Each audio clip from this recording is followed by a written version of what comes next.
Con la presentación. Muy buenos días a todos.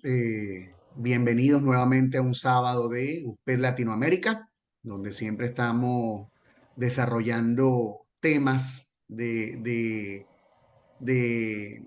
diversos enfoques, de diversas estructuras y órganos, de diversos protocolos en el ámbito del ultrasonido para enriquecer nuestra práctica profesional. A continuación, el día de hoy tenemos a un compañero de Venezuela, un paisano, el doctor John Millán. El doctor John Millán es médico ecografista general y vascular, miembro de la Junta Directiva del Capítulo Central de la Sociedad Venezolana de Ultrasonido en Medicina y alguien con una muy buena experiencia en lo que es el ámbito del ultrasonido musculoesquelético y su enfoque en la emergencia. Estimado amigo, un feliz día, un gusto tenerte Gracias. por acá. Y bueno, a continuación nosotros hacemos silencio y vemos esta excelente presentación. Muchas gracias. Encantados a la Junta Directiva de USPED. Gracias por permitir tener esta mañana de compartir con ustedes. Joaquín, gracias por la invitación y las consideraciones. Gracias por ser mi anfitrión. Eso va a hacer que la mañana sea mucho más amena. Voy a proceder a detener el video para mejorar un poco la conectividad y darle continuidad a la ponencia. Permítanme hablarles, si en algún momento se llega a ver algún defecto en transmisión de audio o de video, me lo hacen saber, por favor. Permítanme hablarles desde la informalidad. La ecografía musculoesquelética es, de todas las áreas del ultrasonido, una de las que mayor dificultades va a generar. Esas dificultades están basadas en dos principios. La primera es que necesita que el operador tenga un conocimiento mucho más excepcionalmente bueno de la anatomía humana. Y otro de los defectos es que la ecografía musculoesquelética tiene una curva de aprendizaje mucho más grande en comparación a otras áreas de entrenamiento del ultrasonido diagnóstico. Es por eso que con mucha frecuencia vamos a encontrar o vamos a escuchar esa tan temida frase que dice el ultrasonido es operador dependiente. Y sí, es verdad en base a eso. Desde el momento en que Joaquín me hizo el planteamiento del tema, eso me hizo pasar aproximadamente 3 semanas, y un poco más, de reflexión, tratando de ver cómo podía hacer que un tema tan complejo y extenso fuese digerible para una charla informativa de 30 minutos y más importante aún, extrapolable a la práctica cotidiana de los que están acá con nosotros. Y POCUS, la palabra POCUS me dio la respuesta. Por lo tanto, hoy vamos a hacer una breve pincelada sobre las patologías que con mayor frecuencia se nos pudiesen presentar en nuestras emergencias pediátricas. Vamos a discutir algunos datos de interés clínicos y epidemiológicos de cada patología que vamos a discutir hoy y vamos a hacer las aseveraciones correspondientes a los abordajes y los hallazgos ecográficos que más frecuentemente vamos a ver.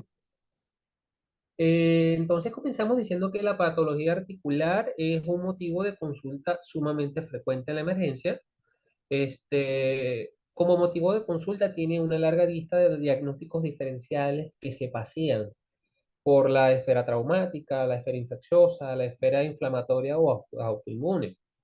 Eso va a obligar que ustedes, como médicos pediatras con entrenamiento de ecografía POCUS, tengan que hacer uso del mejor raciocinio clínico posible, con la intención de que uno hagan un planteamiento diagnóstico lo más acertado con el contexto clínico del paciente. Seleccionen cuáles van a ser los estudios paraclínicos más adaptables y más útiles en ese escenario y que puedan adaptar el método de exploración a las circunstancias del paciente, tratando de obtener la mayor cantidad de información que les permita o confirmar o descartar esa hipótesis que ustedes plantean. Para ustedes, los ecografistas con entrenamiento POCUS, la ecografía tiene muchas más ventajas más allá de las archiconocidas como la inocuidad, la disponibilidad y la economía. La ecografía POCUS para el pediatra tiene un beneficio importante en la relación médico-familiar-paciente. Para ustedes es sencillo porque les va a permitir identificar la causa del problema articular o de la tumefacción. se origina en piel, en grasa, músculos, tendones, etcétera, les va a permitir afianzar mucho su criterio médico. Y esto es porque una imagen ecográfica patológica sumada a datos signos, a datos semiológicos, a datos clínicos de enfermedad, les va a permitir hacer un diagnóstico mucho más preciso. En ese mismo paciente en cuestión, la ecografía seriada les va a permitir hacer un seguimiento del plan terapéutico diseñado para ese paciente y les permite decir, estamos ante una adecuada respuesta versus a una falla terapéutica. Y sumado a los datos de mejoría clínica y de una ecografía que muestre cambios hacia mejora, les va a permitir establecer un punto de remisión de la enfermedad.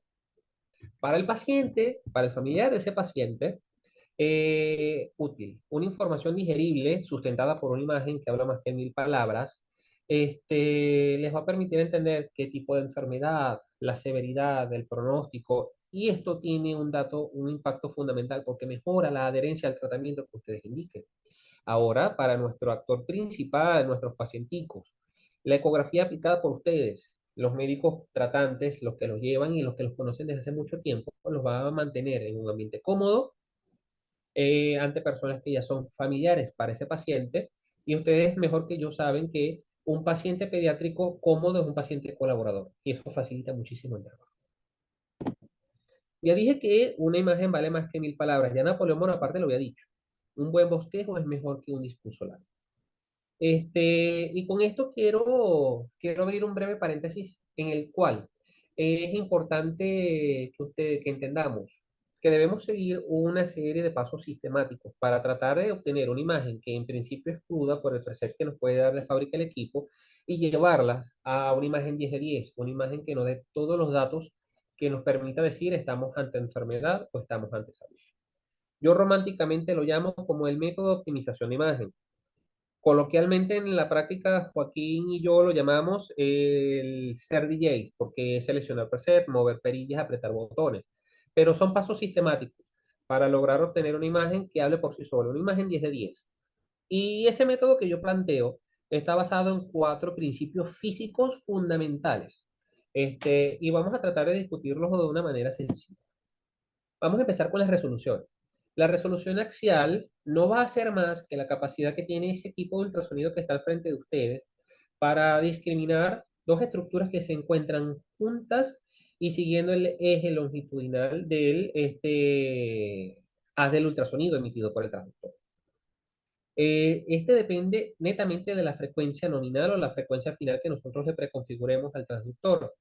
Y con esto hago también una acotación de que actualmente con los equipos ultra portátiles podemos llegar a hacer en cierta medida diagnósticos en la esfera articular, considerando las limitaciones que esto nos pueden dar con respecto a la imagen final de la imagen. La resolución lateral no es más que la capacidad que tiene ese equipo de reconocer dos estructuras que se encuentran juntas en el eje perpendicular a ese haz de ultrasonido. Y esto me va a depender del ancho del haz. Ya cuando discutamos los pasos vamos a ver un poquito más qué significa cada cosa. Ahora, la resolución temporal. Utilicé este pequeño cuadrito, esta pequeña animación, en donde hago hincapié que debemos ser absolutistas en este valor, los cuadros por segundo, los FPS. Mientras mayor sea la tasa de cuadros por segundo, el equipo nos va a mostrar una imagen muchísimo más fluida. En ecografía musculoesquelética, eso tiene muchísima utilidad porque la ecografía musculoesquelética es una evaluación dinámica, en donde siempre vamos a tener que hacer maniobras semiológicas durante la exploración ecográfica, y mientras más fluida sea esa imagen, como se ve en el muñeco que está en el cuadro inferior derecho, vamos a poner mucho más en evidencia las lesiones que pudiésemos encontrar en ese paciente. El FPS depende, o la resolución temporal va a depender del ancho del haz, del zoom o de la profundidad y de la persistencia, que no es más que la cantidad de cuadros que se superponen una de otra imagen. Y eso va a hacer que o sean más suaves o sean más fluidas la representación dinámica de las mismas en la pantalla. Y la resolución de contraste no es más que la capacidad que tiene el equipo para discriminarme los ecos y traducirlos en una escala de grises. Bien, este va a depender de la ganancia, ya sea la general o la sectorial, el rango dinámico y el mapa de grises. Entonces, resumiendo el método en base a esos cuatro tipos de resoluciones, vamos a encontrar que primero el traductor debe ser correcto y la frecuencia debe ser correcta. Debemos quitarnos ese concepto ya arcaico en el que cada traductor es solamente para una exploración específica. La tecnología actual de los traductores nos permite hacer valoraciones multisecuenciadas, valoraciones multitransductor, en donde lo que prepondera es que la relación, debemos procurar una buena relación entre la penetración de las del ultrasonido con la resolución obtenida. Y esto va en relación al tipo de frecuencia. Altas frecuencias, baja profundidad, pero a alta resolución, y viceversa. Entonces, esto es una maniobra dinámica que deberíamos aplicar al momento de seleccionar el transductor y la frecuencia. Con respecto a la potencia acústica, que se relaciona con el primer punto, debemos elegir una potencia acústica basada en el principio Alara, tan bajo como sea razonablemente posible. Cuando hacemos exploraciones a profundidad, nos interesa tener la potencia al máximo porque eso evita que se dispersen esas ondas de ultrasonido y tengamos una imagen de más resolución. Cumplimos la relación penetración-resolución. Sin embargo, cuando hacemos exploraciones superficiales, nos conviene, por el bienestar del paciente, disminuir la potencia acústica al mínimo posible, con tal de evitar la exposición prolongada a los efectos mecánicos y térmicos que produce la onda sobre el tejido. La profundidad, yo aplico una regla básica. La imagen o mi región de estudio de interés debe ocupar 2/3 de la pantalla. Mientras se cumpla ese 2/3 de la pantalla, o mientras más grande se vea lo que yo quiero estudiar, me va a mejorar la resolución temporal, es decir, la imagen se va a ver más fluida, y va a mejorar la resolución axial y la resolución lateral, es decir, va a tener mayor capacidad de discriminar todas las estructuras que están alrededor de lo que estoy estudiando. Además, se usó el zoom. El zoom no solamente es la capacidad de ampliar esa imagen, sino que cuando yo hago uso del zoom en relación a la profundidad del estudio, el equipo dice, ok, él quiere que yo estudie por lo menos el páncreas, voy a obviar todos los ecos que están por fuera de esa región de zoom y eso va a mejorar muchísimo más la resolución lateral y la resolución temporal. Con los focos vamos a tratar de procurar que sean, que estén en su menor cantidad posible, porque afecta directamente a la resolución temporal hace que la imagen se vea mucho más lenta, y el foco debe estar o en el sitio de interés justo, paralelo al sitio de interés o un poco por encima, considerando de que esto ayudaría a que toda la energía se centre allí, y al hacerlo vamos a tener un poco más de resolución. Ahora, la apertura del traductor. Hay equipos que nos hablan de que nos da la posibilidad de tener aperturas panorámicas. Bien, eso nos da una relación anatómica, nos permite establecer relaciones anatómicas respecto a lo que estamos viendo. Sin embargo, cuando hacemos esa apertura panorámica, perdemos muchísima resolución lateral y perdemos además muchísima resolución temporal. Y por lo tanto, la imagen se ve de un grano más grueso, más tosca, más cruda. Por lo tanto, yo digo que la apertura del haz del ultrasonido debe estar ajustada al tamaño de la estructura que queremos evaluar. El rango dinámico y el mapa de grises es la intensidad, la cantidad de escalas de grises que me va a mostrar el equipo en la pantalla y su intensidad con respecto a brillos y a tonos claros y oscuros. Yo diría que utilizar rangos dinámicos intermedios o altos nos va a dar una imagen mucho más suave, mucho más trabajada y nos va a permitir identificar con mayor facilidad ciertas estructuras. Si usamos rangos dinámicos bajos, vamos a tener tanto contraste que vamos a tener una similitud entre el blanco y negro, y eso se utiliza para exploraciones vasculares, cosa que aquí no aplica mucho. La ganancia correcta, ya eso es bien sabido. Si usamos mucha ganancia o poca ganancia, vamos a tener una imagen muy brillante o muy oscura y consecuentemente vamos a perder datos que nos interesan para el diagnóstico. Yo suelo pedirle o suelo recomendar que utilicemos más que todo la ganancia sectorial para darle un poquito más de interés o más fuerza a esos ecos en planos profundos y tener una mejor resolución de ellos. Debemos utilizar todo lo que el equipo nos da. Croma, porque al cambiar el croma, nos va, en ciertas circunstancias, nos va a dar un poquito más de detalle de esas estructuras. Disminución, las aplicaciones para disminución de moteado, los armónicos, todo lo que tenga ese equipo que nos permita optimizar la imagen, debemos usarlo. Pero lo dejo de último, porque nada de vale si yo utilizo los armónicos, la disminución del moteado o cambio el croma si no he cumplido el resto de los preceptos que le preceden.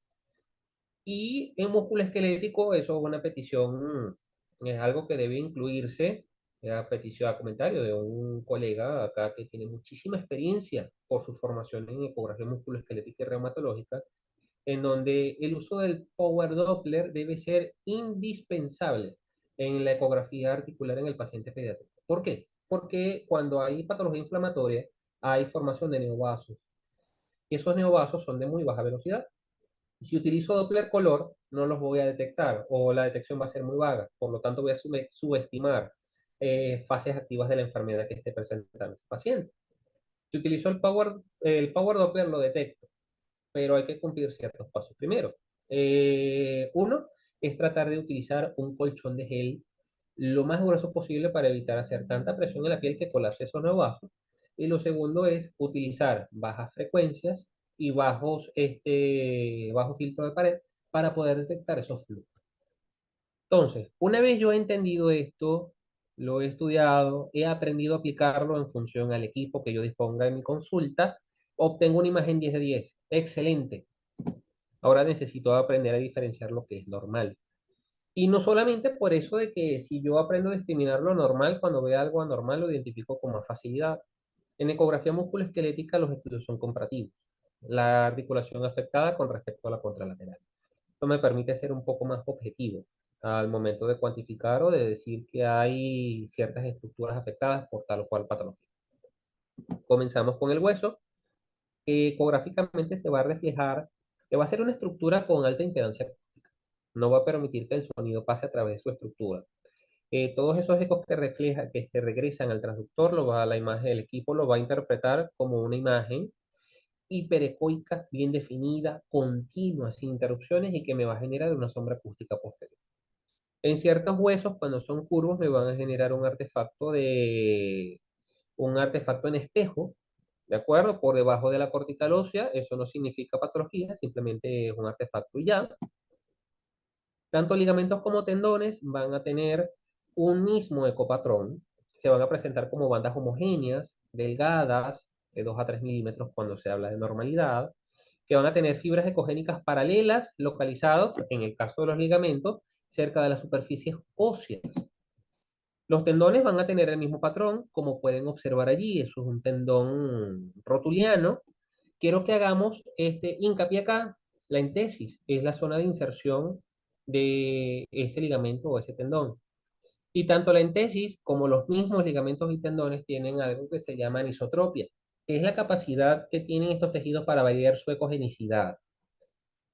Y esto va a estar en relación al ángulo de incidencia del ultrasonido. Debemos tener eso en cuenta porque si no consideramos, no tenemos en consideración un ángulo de insonación lo más cercano a 90 grados, o no realizamos maniobras de basculación o de punta talón con el transductor cuando estos presentan irregularidades por estructuras, por regiones topográficas, nos puede llevar a decir que esa área se ve más oscura por enfermedad, cuando no es así. Ahora, para finalizar con lo normal, el músculo, en un corte transversal como el que tenemos allí, vamos a observar que tiene un patrón en pluma de ave, como lo define la literatura. Es clásico porque se van a ver líneas ecogénicas paralelas que corresponden al perinecio en un fondo hipoecoico del músculo. Si hago un corte transversal, lo voy a observar como si hiciera una mezcla de sal y pimienta, granos ecogénicos superpuestos en un fondo oscuro.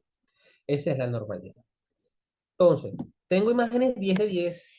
Ya he aprendido y he asimilado que existen estructuras normales que se ven de tal o cual forma. A partir de ahora empezamos a discutir lo patológico. Y me gusta la manera en cómo lo vamos a hacer, porque es una manera dinámica. Patológico, haciéndome preguntas de qué puede estar ocurriendo y respondiéndome para poder orientar el diagnóstico. Entonces, un paciente en la emergencia con tumefacción articular, la cual se define como un aumento de volumen de la articulación. Lo primero que me pregunto, ¿ese paciente con tumefacción tiene artritis? ¿Una limitación funcional y dolorosa de esa articulación? No, la respuesta es no.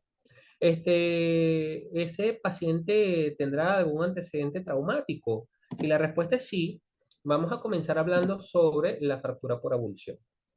La fractura por avulsión es un desprendimiento óseo postraumático que en el paciente pediátrico ocurre en las epífisis cartilaginosas porque son zonas inmaduras de baja resistencia mecánica que ocurre en el contexto de actividades en donde hay energía de aceleración y desaceleración tan brusca que condicionen grandes contracciones musculares. Eso va a hacer que la fuerza de tensión sea tal que genere el arrancamiento o la abulsión de esa inserción de la superficie ósea, la inserción del ligamento del tendón. Clínicamente ese tipo de pacientes va a cursar con la tumefacción articular, a la tumefacción de la región afectada, un dolor agudo y de aparición brusca que se hace mucho más intenso cuando hay algún movimiento de deambulación. Suele ocurrir en sitios como las espinas ilíacas anterosuperiores, la tuberosidad mayor y menor del fémur, el epicóndilo medial, la tuberosidad tibial, y radio e imagenológicamente, ¿cómo vamos a observar esos cambios? Permítanme colocar un momento el micrófono en silencio.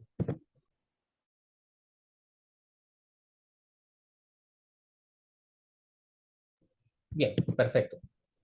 Ecográficamente, ¿cómo se va a observar? Si observamos esta imagen que está a la izquierda de su pantalla, una radiografía que muestra una irregularidad franca de la superficie de la cortical ósea, que ecográficamente se representa como una irregularidad de la cortical ósea, la inserción del reparo de la tuberosidad tibial, con una notoria solución de continuidad caracterizada por la presencia de un fragmento óseo traccionado por el tendón patelar. Haciendo imágenes comparativas, obtenemos este segundo caso, en donde vemos la inserción del tendón iliosoas con su patrón fibrillar normal, la entesis o la zona de inserción lisa, indemne, pero que conforme pasamos a la imagen central o la que está más a la derecha de sus pantallas, vamos a observar la aparición de la irregularidad de la cortical ósea con una franca solución de continuidad que se caracteriza por un fragmento óseo que está traccionado y relacionado directamente con esa estructura tendinosa.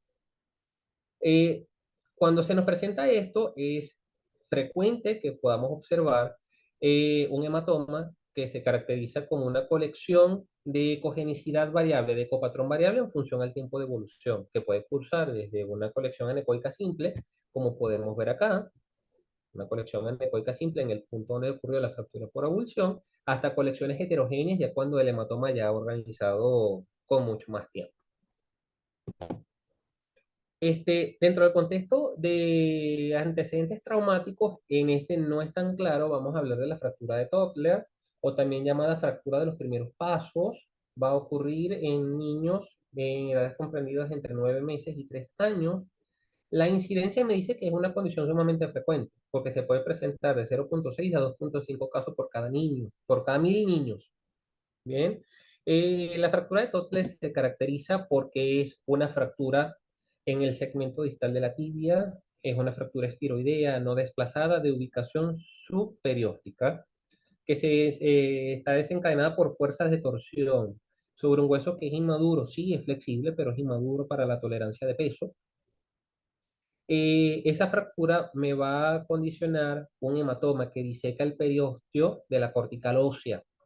Cuando se produce ese hematoma va a aparecer un dato semiológico bastante importante que va a aumentar la temperatura local de la región afectada si lo comparamos con la contralateral. Ese dato semiológico tiene su correlación ecográfica. Aquí vemos en la radiografía una fractura espiroidea no desplazada que si hacemos la correlación con la ecografía es subperióstica, en donde se ve En el cuadro punteado de la imagen ecográfica hubo una colección hemática que diseca ese periósteo.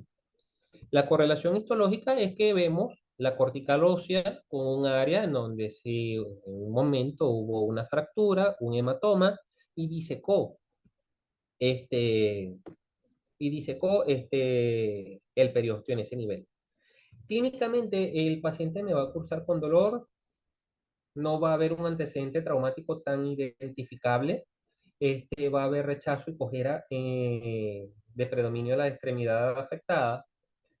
Los síntomas son tan inespecíficos y la radiografía a veces me puede dar falsos negativos y el diagnóstico termina siendo tardío, 20, 30 días después, cuando se ha descrito que ya el callo óseo ha aparecido y se hace mucho más notorio radiográficamente hablando. Así que sería útil considerar la presencia de este tipo de lesión con estas clínicas en este grupo etario. Ahora, siguiendo con las preguntas, pacientes con tumefacción, descartamos antecedente traumático. ¿Existe algún cambio local que pudiese explicar algún tipo de patología? ¿Hay cambios en piel? Si hay cambios en piel, entonces, ¿qué es lo más frecuente que podemos observar? Infecciones de piel, partes blandas. Son procesos infecciosos de etiología bacteriana. Están en relación directa con la flora, con la microbiota normal de piel.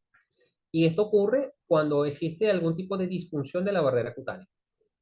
Traumatismos, escoriaciones, laceraciones, picadas, mordeduras, enfermedad que genera alteraciones en el sistema linfático o en el sistema vascular. Es una condición sumamente frecuente, de 19 a 24 casos por cada 10.000 niños. Así que eso es algo que podemos observar de forma cotidiana en nuestras emergencias y en sus consultas. Semiológicamente, ¿cómo se va a ver un proceso infeccioso de partes blandas? Actualmente, celulitis y erisipela terminan siendo un mismo tipo de infección de partes blandas, solamente que son estadios diferentes de una misma enfermedad.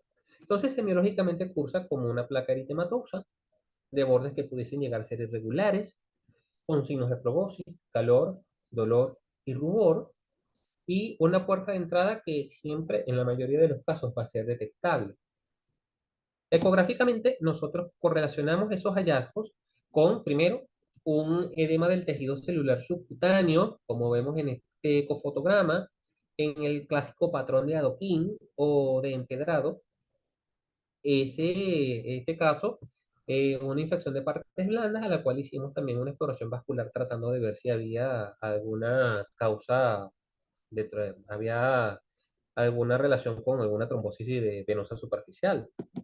Esa hiperemia del tejido celular subcutáneo va a tener una hiperemia asociada y demostrable por Doppler, como se observa en este ecofotograma.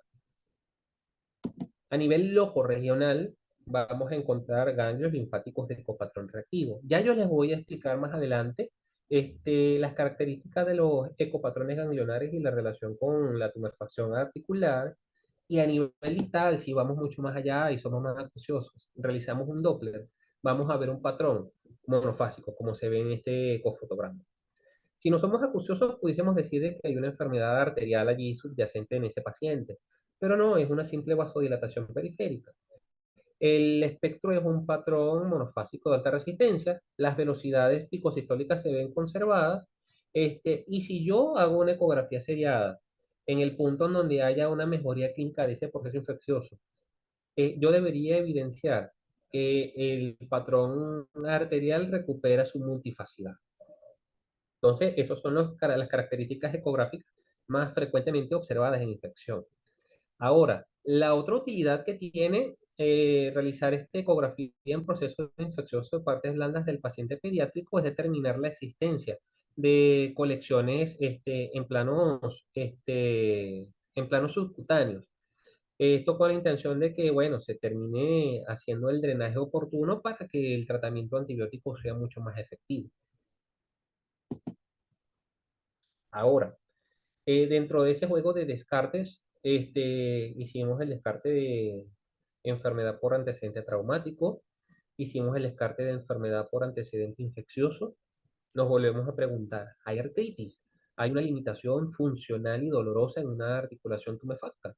Sí. Bueno, camisa de 11 varas. porque entramos en una encrucijada diferencial. Esta encrucijada diferencial los obliga a ustedes a tener que recurrir a todas las herramientas que tengan a su disposición para poder diferenciar eficaz y precozmente patologías de etiología infecciosa como la artritis séptica de patologías de etiología inflamatoria como la sinovitis transitoria de cadera o la artritis idiopática juvenil.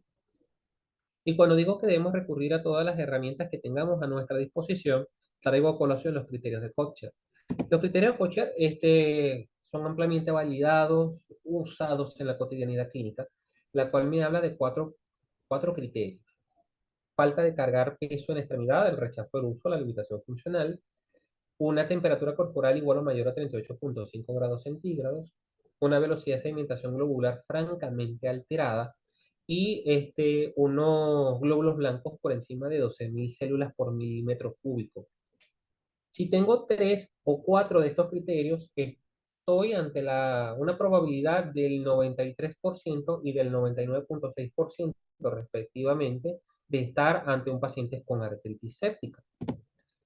Y la artritis séptica no es más que un proceso infeccioso de etiología bacteriana, a la cual si le estudiamos la evolución natural de la enfermedad, vemos que tiene múltiples focos por los cuales pudiese desencadenarse. Vía hematógena, por contigüidad o por puertas de entrada con comunicación directa de articulación. Ocurre en niños con grupos etarios de entre 1 mes y 3 años de edad. El 90% resulta ser monoarticular. Es muy raro encontrar una artritis séptica biarticular. Los sitios de mayor afección terminan siendo cadera y rodilla. Y estos pacientes tienen una triada clínica característica. Fiebre, una articulación que está tumefacta y dolorosa y que concomitante a ello tiene una limitación funcional bárbara. En pacientes mucho más grandes, existe tanta presión y tanta dolor por la afección articular, sobre todo en cadera, que generan una apertura, una flexión y rotación externa de la cadera con la intención de que la articulación expanda y disminuir la presión y logren sentirse un poco más cómodos. El diagnóstico es fundamental de manera precoz por dos cosas. La artritis séptica es una condición que puede desencadenar en un síndrome febril sistémico con su consecuente compromiso vital para el paciente. No podemos llegar a este punto. Lo otro es que hacer el diagnóstico precoz reducimos la probabilidad de que aparezcan complicaciones como la osteomielitis o la temida necrosis vascular, la cual va a condicionar modificaciones muy graves en la biomecánica de la articulación y la consecuente calidad de vida de ese paciente. A pesar de que la ecografía resulta ser la primera línea para estudiar ese tipo de articulaciones tumefactas en un paciente con clínica subjetiva de artritis séptica, y es tan útil que nos permite detectar derrames pequeños, 1 o 2 cc, con buena sensibilidad, con buena especificidad, buen valor predictivo positivo y negativo. El gol estándar que termina siendo la confirmación diagnóstica es la punción, que actualmente debe ser estudiada para evitar las complicaciones de las punciones a ciegas. Ustedes lo saben muchísimo más que yo. El aspirado de ese líquido, realizarle GRAM, cultivo y antibiograma. Estos son los pasos a seguir para hacer un diagnóstico preciso de lo que está ocurriendo allí. Dijimos que la ecografía, primer paso fundamental para estudiar este tipo de articulaciones, debemos colocar al paciente en decúbito supino con una ligera flexión y rotación externa de la extremidad. El corte siempre debe ser longitudinal siguiendo el eje mayor del fémur, tratando de ubicar la cabeza femoral, como vemos aquí, y el cuello femoral, que es en donde normalmente va a haber la mayor cantidad de colección líquida. ¿Y cómo hacemos el planteamiento desde la esfera ecográfica? Cuando existe un derrame que genera una distensión de la cápsula articular superior a los 5 milímetros, o cuando hacemos una comparación con la articulación contralateral, existe una diferencia de 2 milímetros como mínimo. La literatura describe y los expertos dicen que a pesar de que podemos ver ecopatrones de esta colección en la cápsula articular que va desde lo anecoico hasta lo heterogéneo expensa de ecos en suspensión, la ecografía no resulta muy útil para discriminar cuando un líquido sinovial, un derrame sinovial es francamente estéril o francamente séptico. Sin embargo, si estamos ante la presencia de un paciente con síntomas clínicos que ecográficamente tiene un derrame articular, un derrame sinovial que es heterogéneo, no tenemos mucho margen de error al decir de que ese líquido está o séptico o que probablemente sea una colección purulenta lo que se encuentra allí. Ahora volvemos otra vez a los criterios de Kochner. Teniendo uno o dos criterios presentes en ese paciente, hablamos de que tenemos una probabilidad de entre el 3 y 40% a que estemos ante una artritis séptica. En ese escenario es necesario considerar otros diagnósticos diferenciales. Entre ellos encontramos la sinovitis transitoria de cadera. Causa más frecuente de dolor de cadera en la consulta pediátrica, en la consulta de emergencia. Es una artritis reactiva, este, autolimitada, cuya etiología se relaciona directamente con procesos virales. En poblaciones de 3 a 8 años, niños de 3 a 8 años que tienen antecedentes de infecciones respiratorias superiores, y a diferencia de la clínica tan abrupta y severa de la artritis séptica, la sinovitis transitoria de cadera va a cruzar con temperaturas menores a 38,5 grados centígrados, rayando en la clasificación de febrícula, un dolor irradiado que puede iniciar en región inguinal, cara anterior de muslo, cara medial de rodilla. Y si bien existe cierto grado de limitación funcional en algunos casos, la semiología me puede llevar a, a corroborar la presencia de una amplitud, un rango de movimiento articular conservado. Por lo tanto, la sinovitis transitoria de cadera como diagnóstico final termina siendo de exclusión y no es más que la sumatoria de las partes. Aquí la ecografía va a tener una utilidad es para demostrar la presencia o no de ese derrame en la, ese derrame articular, ¿bien? Que en el contexto de pensar de haber descartado una artritis séptica, el diagnóstico más compatible es la sinovitis transitoria de cadera. Ahora,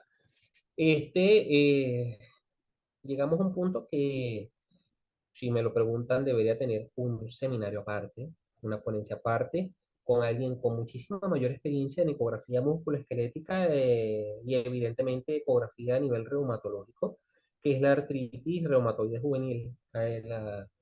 La artritis idiopática juvenil es un término paraguas. Me gustó mucho la forma en como algunos autores lo definen, porque engloba todas las formas frecuentes de artritis crónica que se pueden presentar con 6 semanas al menos de evolución y que inicia en pacientes que tienen menos de 16 años de edad. Cuando decimos que es una de las formas más frecuentes de artritis inflamatoria crónica, nos basamos en el hecho de que vean las incidencias y la prevalencia.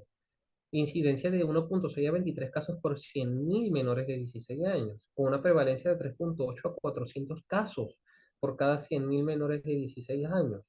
Entonces, sí, es una de las condiciones que con más frecuencia se pudiesen presentar.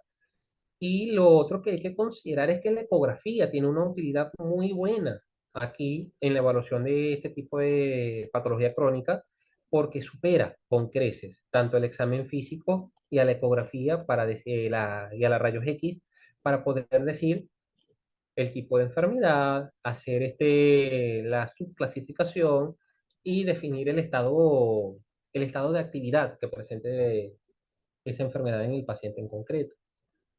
Los hallazgos ecográficos que con mayor frecuencia vamos a encontrar aquí, primero es el derrame sinovial. El derrame articular, como en este caso que estamos en el receso suprapatelar, va a resultar un marcador inespecífico, pero que frecuentemente se observa en la enfermedad activa. Suele ser una colección anecoica, periarticular, va a tener márgenes agudos, móvil y va a depender de la gravedad. Concomitante de esto podemos encontrar la hipertrofia sinovial. Este es un hallazgo patognomónico de la artritis idiopática juvenil. Y es una proliferación del el tejido adiposo subsinovial. Se representa como una, una lesión blanda. Cuando hacemos compresión con el traductor, esta resulta blanda, móvil, ecogénica. Que cuando incluimos el Doppler potencia, observamos un incremento en la vascularidad. Entonces, es útil utilizar el Doppler cuando vemos hipertrofia sinovial. Sí, porque nos permite decir que estamos ante una enfermedad que es activa y le damos suficientes datos para que puedan entonces empezar los especialistas en reumatología el tratamiento adecuado. Otra de las cosas, recuerden la entesis, que es la zona de inserción ligamentaria o tendinosa. Vamos a encontrar entesopatía o un proceso inflamatorio en donde se ve afectado la superficie ósea, en donde se ve afectada la porción terminal de ese ligamento o tendón, en donde se ve más hipoecoico, se ve grueso, heterogéneo, y hay hipervascularidad detectable. Entonces, es un marcador específico de enfermedad activa. Vamos a encontrar la tenosinovitis, que es un proceso inflamatorio de la vaina de los tendones, de la vaina sinovial de los tendones, que se encuentran más próximos a la articulación afectada. Como vemos acá, vemos un tendón con una vaina sinovial que se encuentra engrosada, hipoecoica y con una abundante vascularidad que nos habla de enfermedad activa. Y la erosión ósea, que cuando se presenta es un marcador ecográfico de artropatía avanzada. Muchas veces en el paciente pediátrico es un reto discriminar cuando estamos ante una erosión ósea a centros de osificación que normalmente suelen ser irregulares en un principio y son muy similares en su ecopatrón. Pero el hecho de que ya veamos una cortical ósea irregular, este, inequívocamente hablamos de una enfermedad ya muy crónica, muy avanzada, y hay que iniciar tratamiento lo más pronto posible para evitar las limitaciones funcionales en ese paciente. Entonces, fuera de esto, vamos a discutir un último escenario que se pudiese presentar y ser confundido con tumefacción articular. Este, el que no ve es como el que no sabe y no se busca y no se encuentra lo que se desconoce. Hasta hace poco, mientras yo estaba haciendo el armado de esta presentación, yo conocía los ecopatrones de las distintas etapas patológicas de un ganglio, cuáles son los sitios que mayor frecuentemente pudiesen presentarse adenopatías en el paciente pediátrico, pero desconocía que existía la adenopatía epitropiar. Está en relación directa con patologías de mano y antebrazo, porque es el sitio de drenaje linfático de estos canales ganglionares, por decirlo de una manera. Está relacionado en la población pediátrica o a patología de etiología infecciosa versus patología de origen neoplásica. Ya hablamos de linfoma o ya hablamos de patología maligna de piel como melanoma. Semiológicamente nunca van a ser palpables.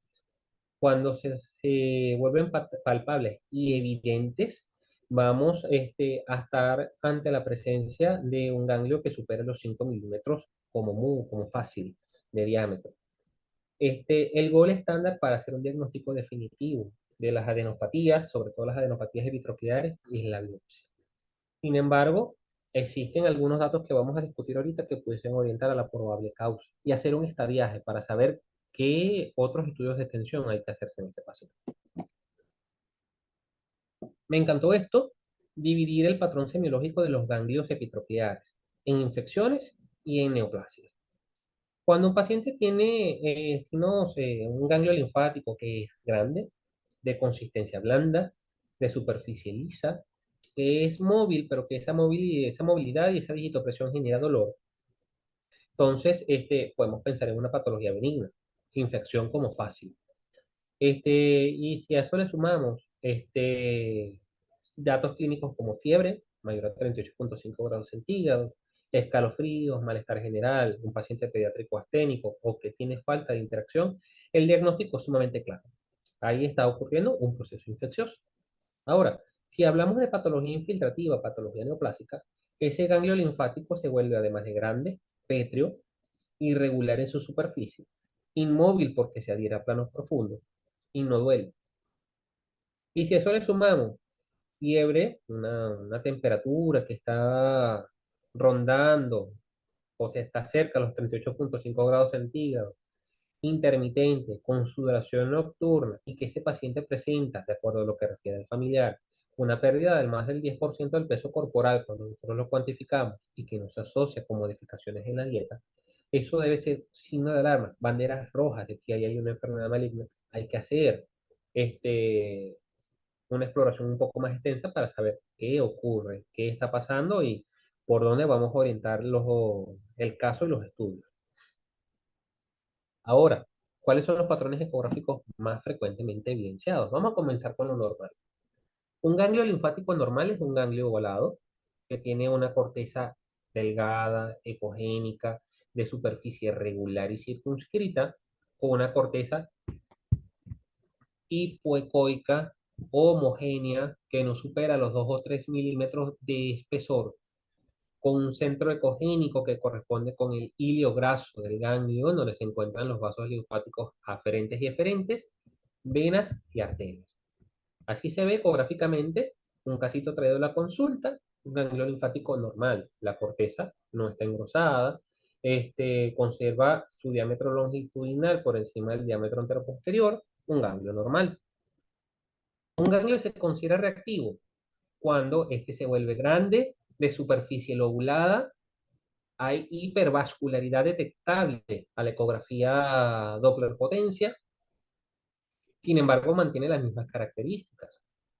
Corteza lineal, delgada, circunscrita, va a existir un engrosamiento cortical de forma excéntrica, él tiende a crecer hacia afuera, lo que le permite al ganglio mantener el hilio y la vascularidad iliar. Si a ese ganglio tuviésemos la capacidad de hacerle el Doppler al hilio, vamos a observar, como en este casito, que hay un índice de resistencia de 0,6. Es un ganglio linfático de copatrón reactivo donde vaya. Hay que buscar patologías de etiología infecciosa. Cuando hacemos valoración ecográfica, encontramos ganglios linfáticos que se encuentran redondeados, con crecimiento, un engrosamiento cortical concéntrico, tanto así que hace que el hilio se pierda. Hay un anillo periganglionar con refuerzo acústico posterior, como se ve en esta imagen, con patrón vascular alterado, que primero se pierde el patrón iliar, es periférico en un principio y luego conforme avanza la infiltración se vuelve transcapsular y con índices de resistencia elevados, entonces ya hablamos de un patrón infiltrativo completo. Hay patrones ecoinfiltrativos que pueden ser complejos. Complejos en el sentido de que el ganglio pierde, hay una solución de continuidad de la cápsula externa, hay un crecimiento asimétrico de la corteza, concéntrico que desplaza al hilio hacia una periferia, se mantiene la vascularidad polar y hay vascularidad transcapsular y como en este ecofotograma, este ganglio linfático es ecopatrón complejo porque tiene área quística intralesional, intraganglionar. Entonces ya eso nos hace pensar en una patología de etiología maligna, sí o sí. ¿Cuáles son las conclusiones? Eh, Mi conclusión particular es que la ecografía articular es una ecografía de alta complejidad. Esto tiene que motivarlos a ustedes a tener que ir un poquito más allá y recibir un entrenamiento formal en ecografía musculoesquelética, así sea orientada a patología POCUS, pero que le permitan tener una curva de aprendizaje suficiente para tener buena precisión en sus diagnósticos y buena metodología de estudio. Espero yo haber servido en este momento como un coach motivacional para ayudarlos a motivarse un poco más en esto, que no es fácil, de verdad que no es fácil y siempre vamos a encontrar gente que está muy por delante de nosotros con experiencia y con conocimiento, con casuística mucho mayor, pero eso no debería detenernos y deberíamos motivarnos porque aprender esto va a ser, va a resultar en impacto positivo para nuestros pacientes, que es lo ideal. Directiva de USPED, Joaquín, muchísimas gracias por haberme permitido estar aquí con ustedes la mañana de hoy. Si existe alguna pregunta, pueden hacerla y en la posibilidad de mis de mis conocimientos, el alcance de mis conocimientos, la vamos a saltar con mucho gusto. Gracias. Bueno, hermano, muchísimas gracias por tu presentación, una presentación bastante completa dentro del enfoque POCUS. Rescato algunas cosas de las que tomamos nota por acá. Lo que son los parámetros técnicos y la optimización, es algo bueno, es de vital importancia en toda exploración ultrasonográfica con la finalidad de mejorar la imagen, a hacerla más reproducible y lo cual va a facilitar su interpretación, no solamente por el operador, sino a la hora de la discusión de casos. Eh, en el mismo sentido de los parámetros técnicos, bueno, siempre tomar en cuenta, y es algo muy de músculo esquelético, lo que son los fenómenos de anisotropía, ¿ok? Que es la refringencia variable según la dirección de insolación, ya sea oblicua o perpendicular, y eso va a traducirse en que puede haber una disminución de la ecogenicidad, algo que fue mencionado y que muchas veces nos puede dar falsas interpretaciones de edema de un plano tendinoso o muscular. Lo que es la valoración de las estructuras contralaterales. Esto es algo que se menciona mucho en músculo esquelético, mas sin embargo sirve para toda estructura par del cuerpo, pulmones, riñones, por mencionar lo que se me viene a la mente ahorita. Siempre que tenemos cambios inflamatorios en un tejido, bueno, si este tiene un par, si este tiene un contralateral, observarlo él también, ya que nos va a permitir discriminar de muchísima mejor manera los cambios inflamatorios que se están dando en el área afectada. Eh, la importancia, y esto, bueno, yo creo que entra dentro del pilar básico de esta charla, lo que es la importancia de la conjunción de la historia clínica con el examen físico y, por supuesto, con los hallazgos ecográficos. Esto va a ser de muchísima orientación. Un hallazgo ecográfico puede tener múltiples interpretaciones de acuerdo o me puede llevar a múltiples variables diagnósticas de acuerdo a la historia clínica, antecedentes y el examen físico que tenga atrás. Entonces, esto es bueno recordarlo y resaltarlo.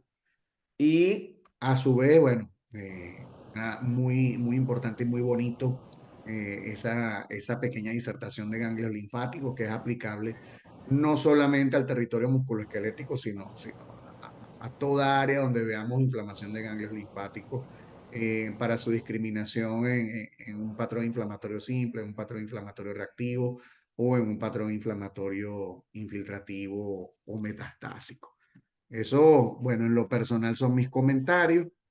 Por acá hasta los momentos en el chat tenemos puras felicitaciones de la doctora Rielka Miranda, de la doctora Mirali Mendoza, de la doctora Neira Meléndez, del doctor José Luis Vázquez. Si alguno más tiene algún comentario, por acá en sala está el doctor Javier Ponce, está el doctor David Pascual Rojas, está Yo, el doctor Chávez. Joaquín, eh, quiero felicitar a nuestro invitado, a John. La verdad es que es como me quedo con las ganas de salirme, de irme al hospital a meter ecografía en articulaciones. Ahora estoy en casa, no voy a irme ahora. El lunes lo intentaré. Pero la verdad es que, John, si uno de los objetivos de la presentación era generar este primer inquietud, estoy de acuerdo con nuestro amigo de España, José Luis, de que ha sido maravillosa la presentación. Yo no tengo ninguna pregunta, tengo que volverla a ver como hago siempre con las charlas fantásticas que dan nuestros amigos acá para poder reforzar los conceptos, pero por mi parte solo palabras de agradecimiento y felicitación. Muchas gracias. Yo sí tengo algo que acotar. Haciendo la evaluación bilateral, como lo había planteado Joaquín, y entrando un poquito más a mi terreno, que es ecografía vascular, cuando se nos presentan esos procesos inflamatorios de infecciosos de partes blandas que condicionan hiperemia, solemos encontrarnos que interpretan de forma inadecuada la, la monofacidad de la onda a nivel distal y la interpretan como enfermedad arterial, cuando solamente evalúan ese territorio y no lo hacen en comparación al segmento, a la extremidad contralateral. Creo que mi experiencia no he visto una enfermedad arterial tan benevolente que diga voy a afectar ese segmento y el resto lo dejo quieto. Lo otro es que no he encontrado una enfermedad arterial que genere una onda, un patrón que pudiese ser de estenosis crítica o de repercusión hemodinámica severa, al cual no le genere ningún cambio semiológico en el pulso. Entonces, sí, coincido con Joaquín, bilateralidad, integración clínica y creo que predominantemente a la semiología antes que la ecografía. Debemos darle el valor preponderante a la ecografía como quinto pilar del examen físico sin olvidar los otros cuatro. Creo que eso es lo que le da lo bonito a la ecografía diagnóstica y más que todo poco, porque es el reto de diagnosticar en función a los datos, la sumatoria de todas las partes. Bueno, muchísimas gracias, John. Bueno, como siempre es un placer estar en contacto. De verdad que ha sido una excelente actividad la del sábado de hoy. Y bueno, si ya no tenemos más preguntas por allí, nos despedimos por los momentos, invitándolos como siempre a las próximas actividades todos los sábados de USP en Latinoamérica, donde, como ya hemos comentado previamente, se tocan ámbitos ultrasonográficos en toda la esfera del cuerpo humano y su sistema. Que tengan un muy feliz fin de semana, esperando que les haya gustado la actividad de hoy. Muchas gracias. Hasta luego.